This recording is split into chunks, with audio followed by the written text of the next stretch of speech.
अस्सलाम वालेकुम students. Next हमारा टॉपिक है alternating current generator. Alternating current generator actually mechanical energy को इलेक्ट्रिकल एनर्जी में कन्वर्ट करता है।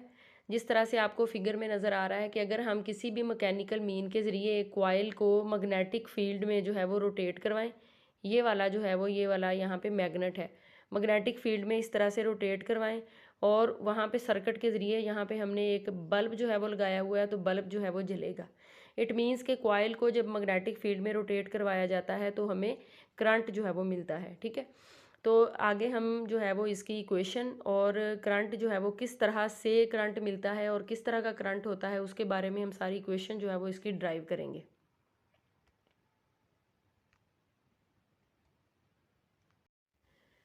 जी, यहाँ पे हम अल्टरनेटिंग करंट जनरेटर की कंस्ट्रक्शन के बारे में सबसे पहले बात करेंगे कि ये किन किन पार्ट्स पे मुश्तमिल होता है। तो सबसे पहले जो है वो यहाँ पे है कॉइल। तो ये जो कॉइल है यहाँ पे एक कॉइल हमें नज़र आ रही है, लेकिन एक्चुअली नंबर ऑफ़ कॉइल्स जो हैं वो आयरन सिलेंडर के ऊपर जो है वो वाउंड होती हैं और उसको आर्मेचर का जो है वो नाम देते हैं। और फिर उस आर्मेचर को किसी मैकेनिकल मीन की मदद से जो है वो रोटेट करवाया जाता है। ठीक है, यानी कोई भी मैकेनिकल सोर्स हम यूज़ करते हैं जिसकी मदद से हम उस आर्मेचर को, जैसे यहाँ पे ये कॉइल नज़र आ रही है, इसको हमने रोटेट करवाना है मैग्नेटिक फील्ड में। तो नेक्स्ट जो है वो इसका पार्ट क्या है, मैग्नेट जो है जो कि इसको मैग्नेटिक फील्ड जो है वो प्रोवाइड करते हैं। उसके बाद स्लिप रिंग्स हैं, ये स्लिप रिंग्स जो है ये आपको नज़र आ रहे हैं, ये आर और आर डैश स्लिप रिंग्स हैं। स्लिप रिंग्स एक्चुअली दो कंसेंट्रिक रिंग्स होते हैं जो कि इस कॉइल के दोनों एंड के ऊपर जो है वो कनेक्ट होते हैं।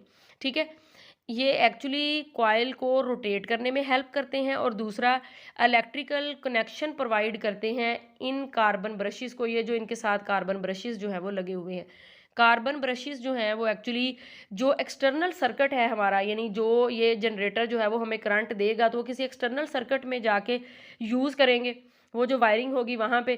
तो एक्चुअली ये जो कार्बन ब्रशेस होते हैं ये इलेक्ट्रिकल करंट जो है जो हमने यहाँ से लेना है और वहाँ सर्किट को देना है, तो उसके दरमियान जो है वो कनेक्शन प्रोवाइड करते हैं। ठीक है, जैसे यहाँ पे आपको नज़र आ रहा है कि वायरिंग के साथ जो है वो आगे इनको लगा के, तो आगे वायरिंग के साथ लगे हुए होंगे जहाँ पे कोई लोड लगा हुआ होगा, जहाँ पे ये करंट यूज़ हो रहा होगा। ठीक है, तो इस तरह से ये इसके मेन पार्ट हो गए। और उसके बाद बेसिकली हमें पता है कि एक करंट जनरेटर जो है वो क्या करता है, मैकेनिकल एनर्जी को इलेक्ट्रिकल एनर्जी में कन्वर्ट करता है। और इसका जो बेसिक प्रिंसिपल है वो है Faraday's law of electromagnetic induction, जो कि हम पहले भी पढ़ चुके हैं कि जब भी किसी कॉइल को मैग्नेटिक फील्ड में मूव करवाया जाता है, रोटेट करवाया जाता है, तो एक्चुअली मैग्नेटिक फ्लक्स चेंज होता है और उसके चेंज होने से इंड्यूस्ड ईएमएफ और हमें इंड्यूस्ड करंट जो है वो मिलता है। ठीक है, तो यही इसका बेसिक प्रिंसिपल है।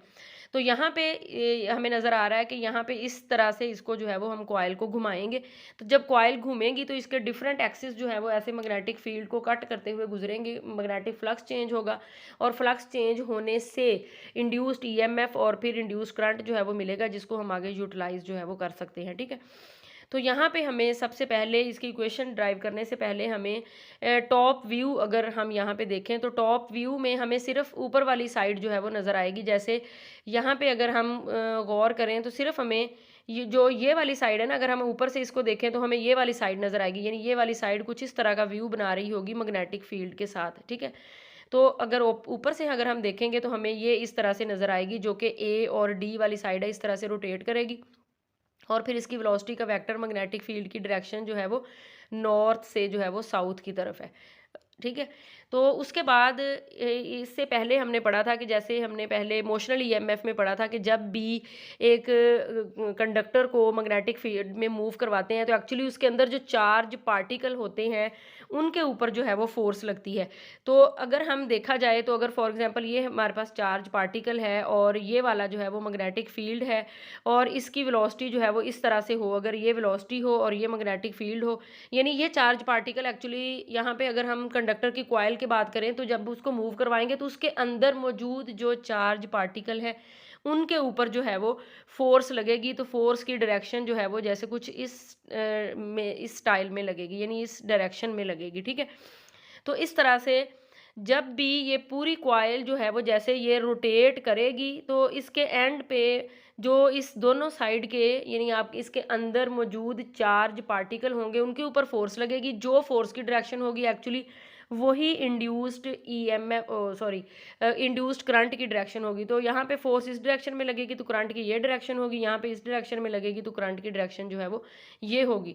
ठीक है, तो इस तरह से हम इसको कह सकते हैं कि जो दोनों एंड पे यानी ये वाले जो एंड हमारे पास हैं इनके ऊपर जब ईएमएफ इंड्यूस होगी, ये जो एंड हमारे पास है ए बी और सी डी, ठीक है, क्योंकि ये जो ए डी वाला एंड है और बी सी वाला एंड है इसमें जो फोर्स लगेगी वो वायर के अलोंग नहीं होगी, तो वहाँ पे कोई इंड्यूस्ड ईएमएफ नहीं होगी। लेकिन जो इंड्यूस्ड ईएमएफ ए और बी में और इंड्यूस्ड ईएमएफ ये जो सी और डी में होगी उसकी मैग्नीट्यूड जो है वो आपस में बराबर होगी, जो कि हम पहले ही पढ़ चुके हैं। ये होती है V B L sine of theta. तो ये हमारे पास आ जाएगी equation V B L sine of theta. दोनों में क्योंकि सेम होगी, एक में डायरेक्शन जो है वो ये वाली होगी करंट की डायरेक्शन और एक में जो है वो ये वाली होगी, तो यहाँ पे जो टोटल ईएमएफ जो है वो हमारे पास बनेगी वो ये आ जाएगी 2 VBL साइन ऑफ थीटा। ठीक है, और यहाँ पे एक टर्न की बजाय अगर नंबर ऑफ एन टर्न्स होंगे तो यहाँ पे हम एन के साथ मल्टीप्लाई कर देंगे 2 NVBL साइन ऑफ थीटा। जितने ज़्यादा नंबर ऑफ टर्न्स बढ़ते जाएंगे उतनी ज़्यादा इंड्यूस्ड ईएमएफ जो है वो बढ़ेगी। ठीक है, उसके बाद जो है वो क्योंकि कॉइल को हम रोटेट करवा रहे हैं तो यहाँ पे हमारे पास और वो जिस ये स्पीड से रोटेट कर रही है जो एंगुलर वेलोसिटी से, वो एंगुलर वेलोसिटी ओमेगा है, और जिस एक्सिस पे वो घूम रही है उस एक्सिस से लेके यहाँ तक यानी कि इस तरह से है, तो अगर वो उसका जो है वो यहाँ पे आर है तो ये हम इक्वेशन जो है वो लिख सकते हैं V is equal to R omega. तो ये वैल्यू पुट करने के बाद हमारे पास इंड्यूस्ड ईएमएफ की वैल्यू आएगी N ओमेगा 2RL। एक्चुअली ये जो 2RL है अगर देखा जाए कि ये एक्सिस ऑफ रोटेशन है और ऐसे कॉइल को हम रोटेट करवा रहे हैं तो ये वाला डिस्टेंस अगर R है तो ये वाला भी R ही होगा, तो ये बन गया 2R। और ये देखा जाए तो ये जो है वो इसकी आप कह लेंगे विड्थ है और ये वाली जो है वो इसकी लेंथ है, तो लेंथ और विड्थ जो है वो मिलके क्या बनाएंगी इसका एरिया, तो ये हो जाएगा 2R। ठीक है, यानी R इस साइड पे और R उस साइड पे, तो 2R हो गया। ठीक है, ये वाली साइड और ये वाली साइड जो है वो L है, तो ये दो साइड मिलके मल्टीप्लाई होके क्या बनाएंगी एरिया, जो कि यहाँ पे लिखा हुआ है 2RL। तो नेक्स्ट जो है वो हमारी इक्वेशन जो है वो फिर बनेगी E is equal to N omega A B sine of theta. यहाँ पे A जो है वो इसका एरिया है 2RL, area of the coil. ठीक है, और ये हम पहले पढ़ चुके हैं कि ये जो थीटा है ओमेगा टी के बराबर होता है, ये आप फर्स्ट ईयर में जो है वो पढ़ चुके हैं। ठीक है, इसको नेक्स्ट हम आगे जो है वो मज़ीद डिस्क्राइब करेंगे कि जो वेव शेप हमारे पास आती है अल्टरनेटिंग करंट की, एक्चुअली ये उसकी फेज़ को डिटरमिन करता है, क्योंकि वो चेंज हो रहा होता है मुसलसल, तो ये उसकी फेज़ को डिटरमिन करता है। Theta is equal to omega T, तो यहाँ पे हमारे पास इक्वेशन आ गई। अब अगर यहाँ पे देखा जाए तो एन जो है वो नंबर ऑफ कॉइल्स हैं, ओमेगा जो है वो जिस रेट से वो घूम रही है एंगुलर वेलोसिटी है, ए बी जो है वो एक उसका ए एरिया है, बी मैग्नेटिक फील्ड है, तो ये सारी चीज़ें कांस्टेंट हैं। तो अगर साइन ओमेगा टी की वैल्यू मैक्सिमम आती है तो हमारे पास ई की वैल्यू जो है वो उस वक्त मैक्सिमम आएगी। ठीक है, तो यहाँ पे हम ये लिख सकते हैं कि साइन ओमेगा टी जो है वो जब 1 के बराबर होगा तो जो ई के वैल्यू हमारे पास होगी वो मैक्सिमम होगी, और हम उसको नाम दे देंगे E naught is equal to N omega A B. ठीक है, क्योंकि बाकी सारी चीज़ें कांस्टेंट है मतलब उस कॉइल के लिए, तो थीटा जो है वो जब वेरी करेगा तो वही डिटरमिन करेगा कि इंड्यूस्ड ईएमएफ ने कब 0 होना है, कब 1 यानी कब मैक्सिमम होना है, कब मिनिमम होना है। तो अगर मैक्सिमम की बात की जाए तो मैक्सिमम कब होगा, जब हमारे पास साइन ओमेगा टी की वैल्यू जो है वो 1 होगी। और अगर हम इसमें पुट कर दें तो हमारे पास ई नॉट यानी मैक्सिमम वैल्यू क्या आती है, N naught omega N omega A B. ठीक है, नेक्स्ट जो है वो हम फिर इक्वेशन में पुट कर देंगे E is equal to E naught, तो साइन ओमेगा टी, यहाँ पे जो ई नॉट है ये मैक्सिमम वैल्यू है और ये जो ई है ये किस एट एनी इंस्टेंट है, ये ज़्यादा भी हो सकती है, कम भी हो सकती है, ज़ीरो भी हो सकती है, लेकिन ये जो ई नॉट है इक्वेशन में ये मैक्सिमम वैल्यू है इंड्यूस्ड ईएमएफ की। ठीक है, उसके बाद अगर हम करंट की वैल्यू लेना चाहें तो हमें पता है कि आई जो है वो वी ओवर आर, यानी जैसे आपने पढ़ा हुआ है पहले V is equal to I R, तो I is equal to V divided by R. Actually V वहाँ पे वोल्टेज के लिए बैटरी के लिए हम इस्तेमाल करते हैं, यहाँ पे इंड्यूस्ड ईएमएफ है तो उसी मानों में ये जो है वो इस्तेमाल होगा। तो I is equal to E divided by R, तो वहाँ पे इक्वेशन लिखेंगे E naught divided by R is the maximum value of the current, I is equal to I naught sine omega T. ठीक है, और उसके बाद जो है वो अगर हम कहें कि एंगुलर स्पीड ओमेगा जो है, यानी जिस स्पीड से कॉइल को रोटेट करवाया जा रहा है, उसकी इक्वेशन जो है वो ये omega is equal to 2π/ft। F जो है वो यहाँ पे फ्रीक्वेंसी है और 2π जो है वो कांस्टेंट है, ओमेगा एंगुलर फ्रीक्वेंसी है। ये एक्चुअली लीनियर फ्रीक्वेंसी और ओमेगा एंगुलर फ्रीक्वेंसी के दरमियान रिलेशन है। ये सारी टर्म और फार्मूलाज जो है वो आपने फर्स्ट ईयर में जब हमने सर्कुलर मोशन वाला चैप्टर किया था तो वहाँ पे आपने ये सारे पढ़े हुए हैं, ठीक है। तो ये इस तरह से हमारी इक्वेशन जो है वो फिर करंट की बन जाएगी। अब अगर गौर किया जाए तो करंट की इक्वेशन बनती है I is equal to I naught sine, और ये जो आगे सारी वैल्यूज़ जो है वो आ रही हैं, इट मीन्स के I कांस्टेंट नहीं है, ठीक है। I की वैल्यू में मुसलसल चेंज आ रही है, इसीलिए ये वाला जो जनरेटर है जो हमें करंट देता है वो अल्टरनेटिंग करंट कहलाता है, और वो मुसलसल उसकी मैग्नीट्यूड में और उसकी डायरेक्शन में मुसलसल जो है वो चेंज आ रही होती है, इसीलिए उसको अल्टरनेटिंग करंट। तो यहाँ पे हमारे पास जो करंट की वैल्यू आ रही है वो आ रही है I is equal to I naught sine theta. यहाँ पे थीटा जो है वो 2π/ft के बराबर है, बहरहाल हम इसको साइन थीटा ही कहते हैं, ठीक है। इट मीन्स के करंट की वैल्यू कांस्टेंट नहीं है, वो मुसलसल चेंज हो रही है थीटा की वैल्यू के साथ। जैसे जैसे थीटा की वैल्यू चेंज होगी वैसे वैसे करंट की वैल्यू चेंज होगी, ठीक है। और मैक्सिमम कब होगा, जब हमारे पास साइन थीटा जो है वो 1 के बराबर आएगा या -1 के बराबर आएगा। 1 के बराबर आएगा तो ये वाली करंट की वैल्यू मैक्सिमम होगी, -1 के बराबर आएगा तो यहाँ पे करंट की वैल्यू मैक्सिमम होगी। यानी एक साइकिल में 2 दफ़ा करंट की वैल्यू मैक्सिमम होगी, एक दफ़ा ऊपर वाली साइड यानी पॉजिटिव और एक दफ़ा ये वाली यानी नेगेटिव, ठीक है। और बाकी जो करंट की वैल्यू है यानी ये वाली जो हमारे पास जिसको हम कह रहे हैं कि I is equal to I naught sine of theta, ये आई नॉट मैक्सिमम करंट की वैल्यू है, और ये जो आई है ये कुछ भी हो सकती है, मैक्सिमम भी हो सकती है, मिनिमम भी हो सकती है, depend on the value of sine theta, ठीक है। तो नेक्स्ट जो हमारा है ये ज़्यादा इम्पोर्टेंट है, समझने वाला है के स्टेप के। जब कॉइल अपना एक चक्कर कंप्लीट करती है मैग्नेटिक फील्ड में तो उस वक्त हमें अल्टरनेटिंग करंट का एक साइकिल मिलता है, ठीक है। तो उसको ज़रा समझने के लिए विजुलाइज करना है कि जब कॉइल मैग्नेटिक फील्ड में रोटेट कर रही है तो कभी उसका प्लेन जो है वो यहाँ पे इस तरह जैसे नज़र आ रहा है परपेंडिकुलर हो जाएगा, यहाँ पे पैरेलल हो जाएगा, यहाँ पे फिर परपेंडिकुलर हो जाएगा, यहाँ पे फिर पैरेलल हो जाएगा और यहाँ पे फिर परपेंडिकुलर हो जाएगा। तो उसका प्लेन जैसे जैसे मैग्नेटिक फील्ड के साथ पैरेलल परपेंडिकुलर होगा, वेलोसिटी की डायरेक्शन उस लिहाज से ही होगी। वेलोसिटी की डायरेक्शन यानी वेलोसिटी का जो बी के साथ थीटा बनेगा वो, और वही डिटरमिन करेगा कि करंट ने कब मैक्सिमम होना है और कब मिनिमम होना है, ठीक है। तो इसको थोड़ा सा और सिंप्लीफाई कर लेते हैं, चले कि कॉइल ने अपना एक जो ये जो रेक्टेंगुलर कॉइल है उसने अपना एक चक्कर कंप्लीट करना है, तो हम ये कह रहे हैं कि वो उसका एक चक्कर जो है वो इस तरह से है कि उसका ये इस तरह से उसने अपना एक चक्कर कंप्लीट करना है। यहाँ पे एक लाइन लगा लेते हैं कि यहाँ पे, और ये वाली जो हमारी लाइन है यानी हम ये कहते हैं कि मैग्नेटिक फील्ड की डायरेक्शन ये है और ये तो फिक्स है, और बी की डायरेक्शन जो है वो चेंज हो रही है। वो मैग्नेटिक फील्ड की जो डायरेक्शन है वो फिक्स है, लेकिन जो वी की डायरेक्शन है वो चेंज हो रही है हमारी कॉइल की रोटेशन के साथ। कॉइल जो है वो यहाँ से रोटेट करना शुरू करती है, तो ये इस वाले पॉइंट पे जो कॉइल का यानी आप ये कह लें कि ये वी की डायरेक्शन है, यहाँ से ऐसे स्टार्ट हो रही है, तो यहाँ पे वी की डायरेक्शन जो है वो आपको मैग्नेटिक फील्ड के पैरेलल नज़र आ रही है यानी ये वाली, और कॉइल का जो प्लेन है वो मैग्नेटिक फील्ड के परपेंडिकुलर है, ठीक है।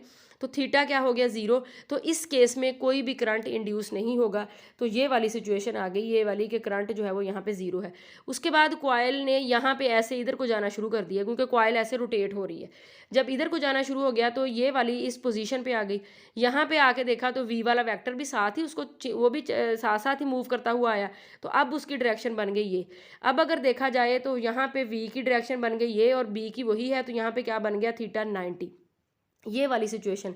अब अगर देखा जाए तो कॉइल का जो प्लेन है वो पैरेलल है, लेकिन वी की जो डायरेक्शन है बी के साथ वो बन रही है perpendicular, theta is equal to 90। और अगर इस इक्वेशन में पुट किया जाए I is equal to I naught sine 90, sine 90 1 हो जाएगा, और आई इज इक्वल टू किसके बराबर होगा, आई नॉट के जो है वो बराबर होगा और यहाँ पे हमें मैक्सिमम करंट जो है वो मिलेगा। ठीक है, उसके बाद कॉयल तो आगे जा रही है, इस तरह से इस डायरेक्शन में मूव करना शुरू हो गई, यानी उसने पूरा चक्कर कंप्लीट करना है। तो ये वाला जो वी का वेक्टर है ये भी साथ ही मूव कर गया, तो अब वी का वेक्टर जो है वो यहाँ पे आ गया जब कॉयल जो है वो इस पोजीशन पे आ गई। जब इस पोजीशन पे आएगी तो उस वक्त कॉयल जो है वो अगेन मैग्नेटिक फील्ड के परपेंडिकुलर हो गई, लेकिन अब वी का वेक्टर जो है वो ये है, बी का वेक्टर जो है वो अगेन वो तो इसी डायरेक्शन में है। तो अब यहाँ पे देखा जाए तो इन दोनों के दरमियान थीटा क्या बनता है, यानी बी के दरमियान और वी के दरमियान जो थीटा बन रहा है वो है 180। तो इस 180 की वजह से यानी आप ये कह सकते हैं कि हमारे पास जब साइन 180 आप पुट करेंगे उसी इक्वेशन में, तो फिर अगेन जो है वो करंट क्या आएगा, ज़ीरो। यानी यहाँ पे अगर आप पुट करेंगे तो हमारे पास आई जो है वो फिर क्या आएगा, ज़ीरो। और ये वाली सिचुएशन जो है वो हमारे पास आ जाएगी कि करंट मैक्सिमम हुआ फिर मिनिमम जो है वो हो गया। ठीक है, उसके बाद अगर कॉयल ने, यानी ये वाला जो वेक्टर है वी का, अब कॉयल ने रोटेट करते हुए इस पोजीशन पे आना है तो वी भी साथ ही, तो वी की जो है वो वेक्टर जो है वो क्या हो गया, ये वाला। बी का वेक्टर तो वही है, अगेन यहाँ पे वी और बी के दरमियान जो एंगल बनेगा वो बनेगा यानी 270। ठीक है, 270 बनेगा, और 270 को अगर आप यहाँ पे इस इक्वेशन में अगर हम पुट करें तो ये बनता है -90, यानी कि आप कह लें कि साइन जो है वो gain maximum but in the opposite direction. तो करंट की वैल्यू जो है वो हमारे पास क्या आएगी, -I0। ठीक है, तो इस तरह से ये वाली सिचुएशन जो है वो हमारे पास आ गई। यहाँ पे प्लेन जो है वो कॉयल का अगेन पैरेलल हो गया, लेकिन वी की जो डायरेक्शन है बी के साथ जो है वो आपके 270। ठीक है, उसके बाद जो है वो कॉयल मूव करती हुई यहाँ पे दोबारा आ गई अपनी इनिशियल पोजीशन पे। जब इनिशियल पोजीशन पे आ गई तो अगेन वी जो है वो बी के पैरेलल हो गया, और हमारा करंट जो है वो इंड्यूस जो है वो फिर उस वक्त रिड्यूस हो गया, यानी डिक्रीज हो गया ज़ीरो के ऊपर। तो इस तरह से कॉयल अपनी मुख्तलिफ पोजीशन से जब गुजरेगी पूरा एक चक्कर लगाने में, तो उसके साथ जो वेलोसिटी v का वेक्टर होगा वो भी मुख्तलिफ डायरेक्शंस बनाएगा b के साथ, और उसके साथ साथ जो हमारा करंट होगा वो भी ज़ीरो, यहाँ पे मैक्सिमम, यहाँ पे अगेन ज़ीरो, यहाँ पे फिर मैक्सिमम और यहाँ पे ज़ीरो। ठीक है, तो यहाँ पे थीटा 0 के बराबर होगा, यहाँ पे थीटा 90 के बराबर होगा, यहाँ पे 180 होगा, और यहाँ पे 270 होगा, और यहाँ पे होगा 360, क्योंकि कॉयल ने अपना इस तरह से एक चक्कर कंप्लीट करना है। ठीक है, और उसके बाद जब कॉयल अपना एक चक्कर कंप्लीट करेगी तो हमें एसी का ये पूरा एक साइकिल जो है वो मिलेगा। ठीक है, तो जिस तरह से कॉयल जितने तेज़ी से कॉयल रोटेट करेगी उतने ही ज़्यादा ये साइकिल मिलेंगे। कॉयल मुसलसल रोटेट करती जाएगी तो हमें मुसलसल जो है वो इस तरह से एसी मिलता जाएगा। ठीक है, इसलिए इसको कहते हैं आल्टरनेटिंग करंट, क्योंकि ये अपनी डायरेक्शन जो है वो कॉयल की डायरेक्शन की वजह से मुसलसल चेंज जो है वो करता जाता है। ठीक है, तो ये अपनी डायरेक्शन जो है वो एक साइकिल में एक दफ़ा जो है वो रिवर्स करता है। ठीक है, और आप ये कह सकते हैं कि ये कितने टाइम्स एक साइकिल में अपनी डायरेक्शन रिवर्स करता है वो कहलाती है फ्रीक्वेंसी। अगर फॉर एग्जांपल हम कहते हैं फ्रीक्वेंसी 50 हर्ट्ज़ है तो ये एक सेकंड में 50 दफ़ा जो है वो अपनी डायरेक्शन को रिवर्स करता है। ठीक है, और एक्चुअल प्रैक्टिस में एक्चुअली एक कॉइल नहीं होती बल्कि बहुत ज़्यादा कॉइल्स होती हैं जो कि आयरन सिलेंडर के ऊपर वाउंड हुई होती हैं, और उसको कहते हैं आर्मेचर। और फिर आर्मेचर को हम किसी भी मैकेनिकल मीन की मदद से मैग्नेटिक फील्ड में रोटेट जो है वो करवाते हैं। किस तरह से रोटेट करवाया जाता है, हम फ्यूल इंजन से रोटेट करवा सकते हैं, टरबाइन जो कि वाटरफॉल से चलती है, यानी उसके ऊपर ऊंचाई से पानी गिरता है, पानी के अंदर पोटेंशियल एनर्जी होती है, टरबाइन के ऊपर गिरता है, टरबाइन चलती है, मैकेनिकल एनर्जी आ जाती है, यानी पोटेंशियल एनर्जी मैकेनिकल एनर्जी में कन्वर्ट होती है, और उसके बाद वो टरबाइन जो है वो आगे जनरेटर को चलाती है, और जनरेटर जो है वो फिर हमें आगे क्या देता है, इलेक्ट्रिकल एनर्जी, यानी अल्टरनेटिंग करंट जो है वो हमें देता है। ठीक है, बाज़ कमर्शियल जनरेटर्स जो होते हैं उसमें हमें एक उलट भी इसके हो सकता है कि हम आर्मेचर को जो है वो स्टेशनरी रखते हैं, लेकिन जो फील्ड मैग्नेट होते हैं यानी जो हमें मैग्नेटिक फील्ड दे रहे होते हैं वो रोटेट करते हैं। तो चाहे मैग्नेट रोटेट करे चाहे कॉयल रोटेट करे, दोनों केसेस में हमें अल्टरनेटिंग करंट जो है वो मिलेगा। ठीक है, तो यहाँ फिगर जो है वो मैं अटैच कर दूँगी जिसमें आपको फैराडे का होमोपोलर, यानी जो फैराडे का जनरेटर था जिसको मूव करवा के वो उसने इंड्यूस करंट जो है वो पैदा करवाया था, वो भी आपको जो है वो इस तरह थोड़ा सा इंटरेस्ट होगा कि किस तरह का था। ठीक है, वो इस तरह वर्क करता था कि जैसे अभी हमने पढ़ा है कि जब भी उसको रोटेट करवाया जाता था तो वो हमें इंड्यूस करंट जो है वो देता था।